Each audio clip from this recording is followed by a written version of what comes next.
కృష్ణార్పణమస్తు. భగవద్గీత 2వ అధ్యాయం 64వ శ్లోకం. రాగద్వేష వియుక్తైస్తు విషయానీంద్రియైశ్చరన్ ఆత్మవశ్యైర్విధేయాత్మ ప్రసాదమది గచ్చతి. ఈ శ్లోకంలో శ్రీకృష్ణుడు అర్జునునితో ఇలా అంటున్నారు: ఇంద్రియ వస్తు విషయములు వాడేటప్పుడు కూడా మనస్సుని నియంత్రించిన వాడై మమకార ద్వేషరహితంగా ఉన్నవాడు భగవంతుని కృపకు పాత్రుడగుతాడు అని అన్నారు. వినాశనానికి దారితీసే అధోపతనమంతా ఇంద్రియ వస్తు విషయములలో ఆనందం ఉన్నదని చింతించటంతో ఆరంభమవుతుంది. ఇప్పుడు దాహం వేయటం శరీరానికి ఎంత సహజమో, ఆనందం కోసం ఉన్న తపన ఆత్మకు అంత సహజమైనది. నేను ఇక ఆనందం కోసం ఎక్కడ చూడను అని అనుకోవటం అసంభవం, ఎందుకంటే అది ఆత్మకి అసహజం. అప్పుడు ఉన్న సులభమైన పరిష్కారం ఏమిటంటే ఆనందాన్ని సరి అయిన దిశలో, అంటే భగవంతునిలో అన్వేషించటమే. ఆ భగవంతునిలోనే ఆనందం ఉందనే తలంపు పదే పదే మననం చేస్తే మనం ఆ భగవంతునితో అనురక్తి, మమకార బంధం పెంచుకుంటాము. ప్రాపంచిక అనుబంధంలాగా ఆ దివ్య అనుబంధం మనస్సుని పతనం చేయదు, పైగా అది శుద్ధి చేస్తుంది. పరమాత్మ పూర్తి పరిశుద్ధమైనవాడు.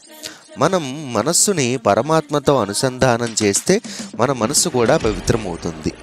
ఈ విధంగా శ్రీకృష్ణుడు మనలో ఉన్న కోరికలను, మమకారాన్ని త్యజించమన్నప్పుడు అతను భౌతిక లేదా ప్రాపంచిక మమకారాన్ని, కోరికలను మాత్రమే త్యజించమన్నట్లు మనం అర్థం చేసుకోవాలి.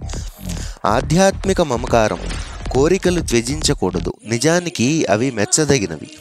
వాటిని అలవర్చుకోవటం, పెంచుకోవటం అంతఃకరణ శుద్ధి కోసం అవసరం. భగవంతుని కోసం ఎంత తీవ్రమైన కోరిక పెంచుకుంటే అంతఃకరణ అంత శుద్ధి అవుతుంది. నిర్గుణ, నిరాకార, అద్వైత బ్రహ్మం యొక్క ఉపాసనని ప్రతిపాదించే జ్ఞానులు అన్ని మమకార బంధాలను త్యజించమని చెప్పినప్పుడు ఈ విషయాన్ని అర్థం చేసుకోరు. కానీ ఈ శ్రీకృష్ణుడు ఇలా అంటున్నారు: ఎవరైతే స్వచ్ఛమైన భక్తితో వారి మనస్సుని నాయందే ఉంచుతారో వారు 3 ప్రకృతి గుణములను అతీతులై పరబ్రహ్మ స్థాయిని చేరుకుంటారు. శ్రీకృష్ణుడు పదే పదే అర్జునుడిని తన మనస్సు భగవంతుని యందే నిలుపమని ముందు శ్లోకాలలో శ్రీకృష్ణుడు మనకి విజ్ఞప్తి చేయుచున్నాడు. రాగద్వేషాలు అనేవి ఒకే నాణానికి ఉన్న 2 పక్కలు. ద్వేషం అంటే వేరేమిటో కాదు, అది ప్రతికూల అనుబంధమే. మమకార అనుబంధంలో ఎలాగైతే ఆ యొక్క అనుబంధ విషయం పదే పదే ఎలా జ్ఞప్తికి వస్తుందో, అదేవిధంగా ద్వేషంలో ఆ యొక్క ద్వేషించబడే వస్తువు లేదా విషయం పదే పదే గుర్తుకు వస్తుంది. కాబట్టి అనురాగము, ద్వేషము రెండూ కూడా మనస్సుపై ఒకే ప్రభావాన్ని కలగజేస్తాయి. అవి దాన్ని మైలపరిచి ప్రకృతిలో ఉన్న త్రిగుణములు వైపు లాగివేస్తాయి.